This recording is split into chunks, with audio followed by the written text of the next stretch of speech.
नमस्कार दोस्तों, स्वागत है आपका हमारी आज की इस सीरीज़ में जिसका नाम है स्टार्टअप कोड। WBX का पार्ट है ये। ध्यान रखिएगा, हज़ारों लाखों किताबें लिखी जाती हैं, उसमें से कुछ ही किताबें होती हैं जो आपको राइट नुआंसेस दे पाएगी। तो ये क्या बता रहे हैं? प्रोडक्ट मेक्स अ ब्रांड, आज के टॉपिक का नाम है। वैभव बेचारे ब्रांडिंग सीख रहे थे पूरी की पूरी, लेकिन ये तो उल्टा ही कह रहे हैं। ये कह रहे हैं product makes a brand. Branding अलग नहीं है प्रोडक्ट से। देखते हैं इसके नुआंसेस क्या है। As startup gets some traction, founders need to think about the process of building a brand and consider spending money to do so. जैसे जैसे आपका स्टार्टअप ट्रैक्शन लेगा, आपके पास कस्टमर्स आएंगे, तो आपको फाउंडर की तरह ये सोचना पड़ेगा कि हम अपना ब्रांड कैसे बनाएं ताकि आप कुछ पैसा खर्च कर सकें ब्रांड बनाने के लिए। Many people see billboards or even iconic TV ads of rising startups that becomes an aspiration. बहुत से लोग अच्छे अच्छे बड़े बड़े ब्रांड्स का बिलबोर्ड देखते हैं। जैसे हमारे एप्पल ने अपने आप को बहुत यूनिक ऐड बनाया, आइकॉनिक टीवी एड्स बनाया, उससे अपना ब्रांड बनाते हैं। लोग देखते हैं कि हाँ यार, ऐसा ब्रांड बनना चाहिए। Who doesn't want to see their creation on national television? कौन है जो अपने क्रिएशन को, अपने ब्रांड को नेशनल टीवी में नहीं देखना चाहता? But advertising should be one of the last things one thinks about when building a brand. लेकिन एडवर्टाइजिंग अगर आप करते हैं तो ये आखिरी चीज़ आपको सोचनी चाहिए जब ब्रांड के बारे में बना रहे तो। I like to compare building a brand for a product to how each of us creates our own personal brands in our social group. बहुत अच्छा लिखा है, बहुत ही बढ़िया। मुकेश बंसल कह रहे हैं कि मेरे हिसाब से आपको अगर अपना ब्रांड बनाना है तो आपको ऐसे देखना है, प्रोडक्ट का ब्रांड बनाना है कि आपका अपने ग्रुप में पर्सनल ब्रांड कैसा है। लोग आपके बारे में क्या सोचते हैं, क्या बोलते हैं सोशल ग्रुप्स में। We don't do this explicitly by advertising what people should notice about us. अब हम कभी ऐसा नहीं बोलते, ए भाई जानते हो मैं जनोगी हूँ, जानते हो मैं यूट्यूबर हूँ। हम लोग कभी भी अपने बारे में एक्सप्लिसिटली एडवर्टाइज नहीं करते। Instead our behaviour reflects how we are wired. हमारा बिहेवियर ही बताता है कि हम कैसे वायर्ड हैं, कैसे हमारा ब्रेन है। And people take notice. और हम जैसे भी हैं, लोग हमको देख लेते हैं। Some may like our personalities and become close to us while others choose to maintain their distance. कुछ लोग हमारी पर्सनैलिटी को इतना पसंद करते हैं कि हमारे नज़दीक आना चाहते हैं, और कुछ लोग हैं जो हमसे दूर रहते हैं। If people see us being consistent through ups and downs, they start to see us as more reliable and trustworthy. ये सबसे इंपॉर्टेंट लाइन है। अगर लोग आपको देखते हैं और आप कंसिस्टेंट हैं कि आपको कुछ काम दिया गया है तो आप करोगे, आपने कुछ प्रॉमिस किया है तो आप करोगे। अगर आप कंसिस्टेंट हैं, चाहे अप्स हो चाहे डाउन्स हो, आप बीमार हैं तब भी। जैसे मुझे याद है, श्रवण को अगर कुछ काम दिया है, उसके लिए कोई काम छोटा नहीं होता था। वो एक ब्रांड था श्रवण। तो लोग धीमे धीमे आपको रिलायबल मानेंगे और ट्रस्टवर्दी मानेंगे। If people see us hold steady during tough times and strive even harder for solution, people perceive us as resilient and so on. और जब लोग हमको देखते हैं कि मुश्किल के समय पर भी हम खड़े हैं, स्ट्राइव कर रहे हैं, मेहनत कर रहे हैं, तब हमको लोग रेजिलिएंट देखते हैं और हमारा एक एक पिक्चर बनता है। The people perceive us as resilient. अलग अलग क्वालिटीज से हमको बोलना शुरू कर देते हैं। In other words, our personal brands are formed through consistent action over period. इसका मतलब है कि पर्सनल ब्रांड कैसे बनता है? 2, 4, 6, 10 दिन, 15 दिन, महीना, 2 महीना आपको कंसिस्टेंट होना पड़ेगा। आपके actions. Product brands are no different. यही हाल है प्रोडक्ट्स का भी। देखिए, हम लोग जब किसी से लड़ाई करते हैं, नाराज़ होते हैं, तो तुरंत हमारा पीछे चला जाता है कि तुमने पहले भी ये बोला था, तुम हमेशा ऐसे बोलते रहते हो। तो वो आपका ब्रांड बना रहा है। वो बता रहा है कि यह तो आदमी ची करता रहता है हमेशा। हमारे सेंटर में जितने भी बच्चे काम करते हैं, हर एक बच्चे का एक बिहेवियर स्टोरी मेरे दिमाग में है। हर एक बच्चे का, चाहे वो दिलीप जी हो, सुधीर हो, आरिफ हो, आफ्ताब हो, हर किसी का।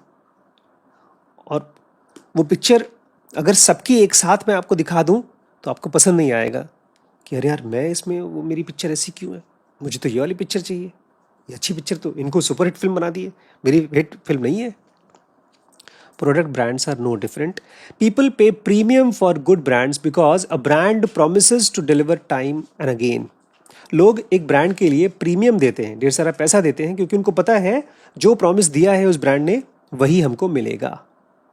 हम लोग गए थे छुट्टियों में, हमारे पास इतने पैसे नहीं है कि हम लोग कोई 5 स्टार होटल अफोर्ड कर सकें, लोग देते हैं। हम गए थे 5 स्टार में नहीं गए थे, एक छोटे ब्रांड में गए, एक ठीक ठाक ब्रांड में गए। लेकिन ठीक ठाक ब्रांड कौन था? जो हमको कंसिस्टेंटली एक सर्विस दे रहा था। और वहीं पर बेचारा दूसरा जो था वो बोल रहा था, सर सीढ़ी से जा रहे हैं, धीमे धीमे जाइएगा नहीं तो फिसल कर पानी में पैर फिसल जाएगा, टूट जाएगा पैर आपका। एक होटल था, उसका कंस्ट्रक्शन ही ऐसा था कि वो प्रीमियम का हम उसको कभी देंगे ही नहीं। और जाते समय अपना ब्रांड बनाने की कोशिश करा था, देखिए सर हमने अपना पूरा दिया है, हमने आपको जो भी सर्विस होती थी उससे ज़्यादा दिया है। उसके बेचारे का बाथरूम बंद नहीं हो रहा था, गीज़र नहीं चल रहा था, और बहुत सी प्रॉब्लम्स थी। People have believed in brands such as Lifebuoy for over 100 years now because it has kept pace with progress and people continue to believe that it will keep them safe from germs. Life boy जैसा एक brand है जो 100 साल से उसके ऊपर लोग विश्वास करते हैं, क्योंकि उसने अपने आप को समय के साथ बदला है और लोगों को ये विश्वास दिलाया है कि हम आपको जर्म से बचा के रखेंगे। Similarly, Apple fanatics expect the brand to deliver a unique combination of amazing aesthetics and great functionality time and over. बेचारे एप्पल के जो फैंस होते हैं उनको बार बार यही एक्सपेक्टेशन होती है कि बहुत सुंदर सामान मिलेगा हमको और बहुत ग्रेट फंक्शनैलिटी मिलेगी। If you want to build a brand that customers love, you will have to work on earning that love through diligent and consistent action. अगर आप ये चाहते हैं कि आपका एक ब्रांड हो जिसको आपके कस्टमर्स बहुत प्यार करें, तो उसको आप ऐड चला करके या खूबसूरत कलर्स बना करके नहीं कर सकते। अभी मैं एक वीडियो देख रहा था, एक वेदांत रस्टी करके यूट्यूबर है, तो वो बाकी यूट्यूबर्स और जो इन्फ्लुएंसर है उन्होंने अपने प्रोडक्ट लॉन्च किए हैं तो उस पर एनालाइज कर रहा था।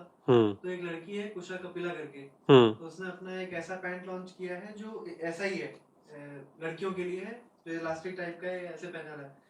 तो उसको इतना बैकलैश मिल रहा है कि बिल्कुल भी कंफर्टेबल नहीं है। ब्रांडिंग में, मार्केटिंग में इतना पैसा खर्च कर दिया लेकिन प्रोडक्ट तो कंफर्टेबल है ही नहीं। कम से कम 15-20 मिनट लग रहे हैं कंफर्टेबल फील करने में।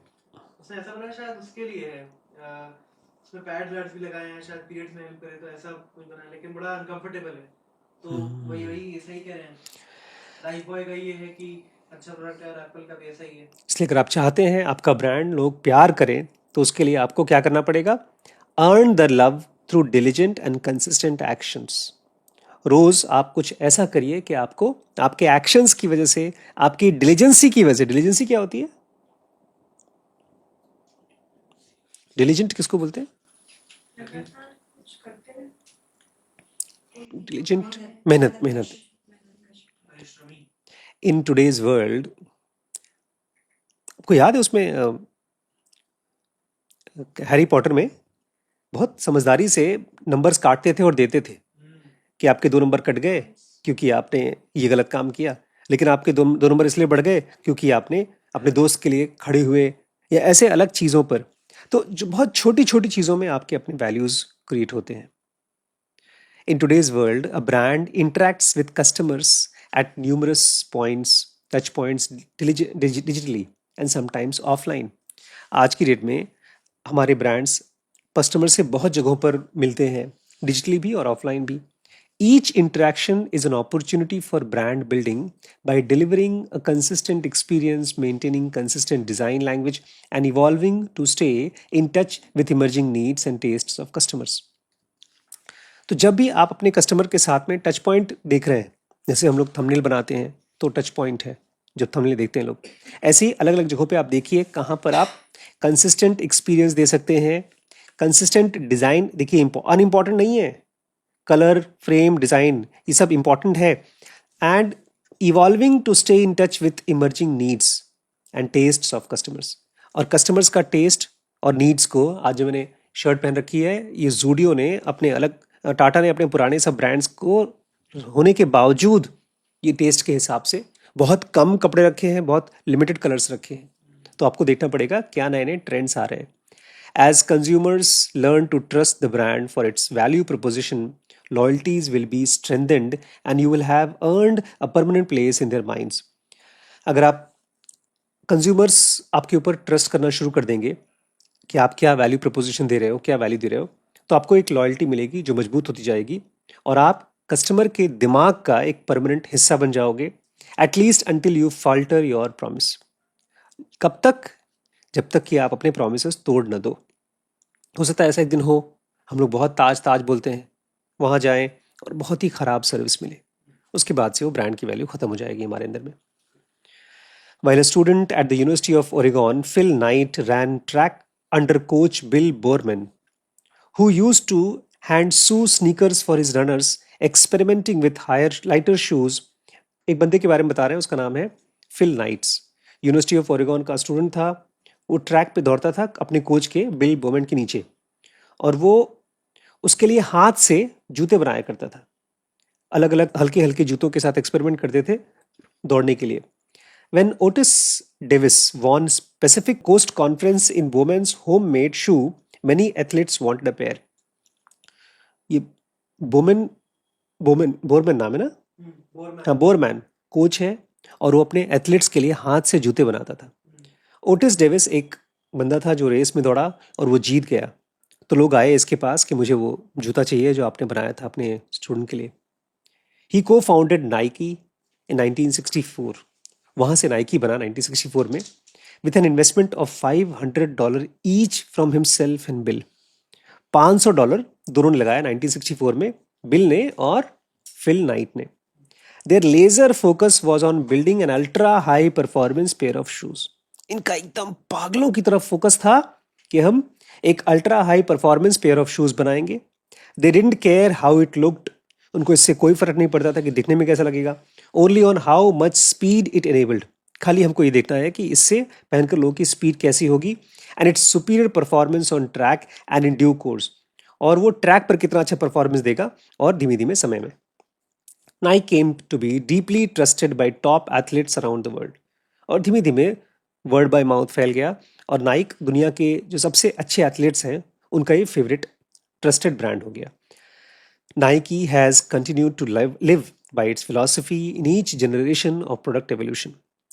कई साल हो गए 1964 से लेकर के 1924-25. कितने साल हो गए? 60 years. 60 साल से ये हर एक जनरेशन में आज भी वो वही प्रॉमिस दे रहा है.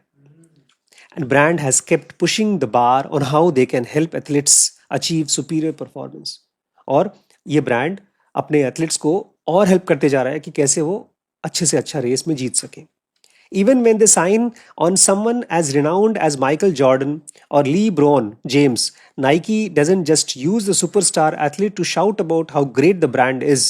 यहाँ तक कि जब वो माइकल जॉर्डन को या ली ब्रॉन को यूज़ करते हैं कि हम अपने जूते के लिए, तो वो उनके अपने ब्रांड के बारे में नहीं चीखते हैं वहाँ पर.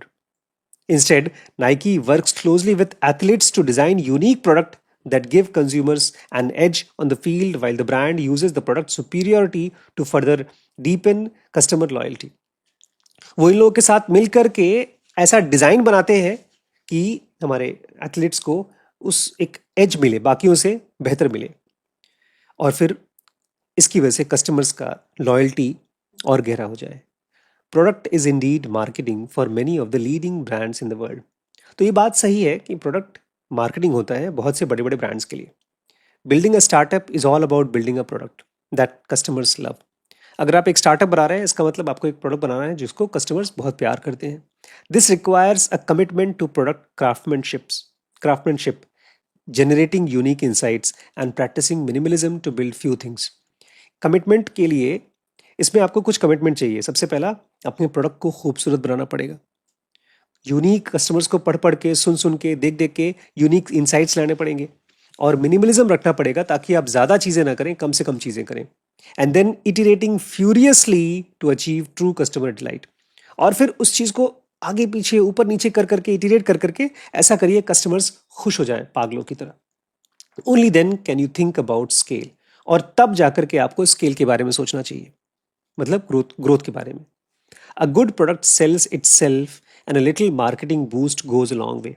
एक अच्छा प्रोडक्ट अपने आप बिकता है और थोड़ी बहुत अगर मार्केटिंग कर देंगे तो बहुत आगे जाएगा। All entrepreneurs need to be great product managers. इसलिए दुनिया के जितने भी एंटरप्रेन्योर्स हैं उनको बहुत महान प्रोडक्ट मैनेजर बनना पड़ेगा and put themselves wholeheartedly into building something that stands out. और अपने पूरे दिलो दिमाग से इस चीज़ पर काम करना पड़ेगा, कोई ऐसी प्रोडक्ट बनाए कि वो स्टैंड आउट करे, बाकियों के सामने अलग दिखाई दे। This is the only way you can earn right to be a real startup. खाली यही तरीका है कि आप एक सचमुच का स्टार्टअप होने के लायक भी बन सकते हैं। पीटर थिल तो एकदम अलग कहता है। वो तो कहता है कि ये गीक्स होते हैं जो सोचते हैं कि प्रोडक्ट अच्छा बना हो। पीटर थिल कह रहे हैं कि मार्केटिंग को कम मत समझो, अच्छा। ये कह रहे हैं प्रोडक्ट को कम मत समझो। ये तो ऐसा हो गया भाई, रोटी अच्छी होनी चाहिए, ये कह रहे हैं दाल अच्छी होनी चाहिए, सब्जी अच्छी होनी चाहिए, चावल अच्छा होना चाहिए। खराब प्रोडक्ट को आप अच्छी मार्केटिंग करके नहीं बेच सकते, अच्छे प्रोडक्ट को खराब मार्केटिंग करके आप खराब कर सकते हैं। नैनो है, बहुत से ऐसे ब्रांड्स हैं जो अच्छे प्रोडक्ट थे लेकिन उनकी मार्केटिंग खराब हुई। तो पीटर थिल इनसे अलग कुछ नहीं कह रहे हैं।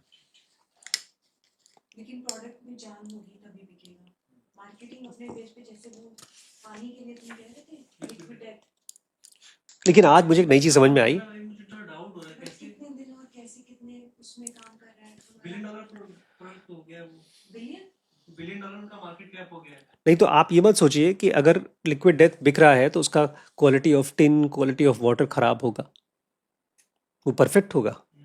हम ऐसा नहीं कर सकते हैं कि एक एवरेज चीज को लेकर के हम महंगा करके बेच सकते हैं। जैसे मैंने बॉटल जो ली भी थी जब आपने, उसमें पूरा सब डिटेल था और खूब मजाक से उसको लिखा हुआ था सब कुछ बियर की तरह थी। तो आपने जो पढ़ा वो ब्रांडिंग पढ़ी, लेकिन ये कह रहे हैं ब्रांडिंग के ऊपर तब जाइए जब आपका प्रोडक्ट परफेक्ट हो गया। लेकिन आज क्लास में जो सबसे नई चीज मुझे मिली, प्रोडक्ट का ब्रांड बनता है आपसे। अपने आप के बारे में पूछिए आप कि आप अपने फ्रेंड्स के बीच में क्या है। सुधीर की एक अलग ब्रांड है, दिलीप की अलग ब्रांड है, श्रवण की अलग ब्रांड है। तो आप अपने आप से पूछिए, ब्रांड मतलब इतना बहुत चिंता मत करिए इसके बारे में, बट कंसिस्टेंसी के ऊपर बहुत ध्यान दीजिए कि अप्स हैं, डाउन्स हैं। बिकॉज ये ऐसा नहीं है कि आपको किसी को खुश करना है। आप जो भी क्वालिटीज इम्बाइब करेंगे वो कहीं भी जाएंगे आप, चाहे आप किसी दूसरी फैमिली में जाएंगे या आप किसी कंपनी में जॉब करेंगे, आपकी अपनी खुद की फैमिली स्टार्ट होगी। मुझे लगता है मेरा भी एक छोटा छोटा सा ब्रांड बन गया है, नहीं मुझे नहीं मालूम था कि ऐसा बनेगा भी, बट ये एक लेजर फोकस सेल्फ अपने ऊपर काम करने से ही आ रहा है। और ये जो आप लोगों की मदद से जो रोज़ क्लासेस होती हैं, एक कंसिस्टेंट एक्टिविटी जो मेरे ब्रेन के लिए हो रही है। मुझे लगता है कल हम लोग पढ़ेंगे 2 चैप्टर्स को रिवीजन में। इसी का हमने ये भी चैप्टर कंप्लीट कर दिया है, प्रोडक्ट इज मार्केटिंग। और इसके पहले का चैप्टर क्या था, वाई स्टार्टअप्स फेल। तो ये 2 चैप्टर्स को हम लोग रिवाइज करेंगे जैसे आज किया, ठीक है।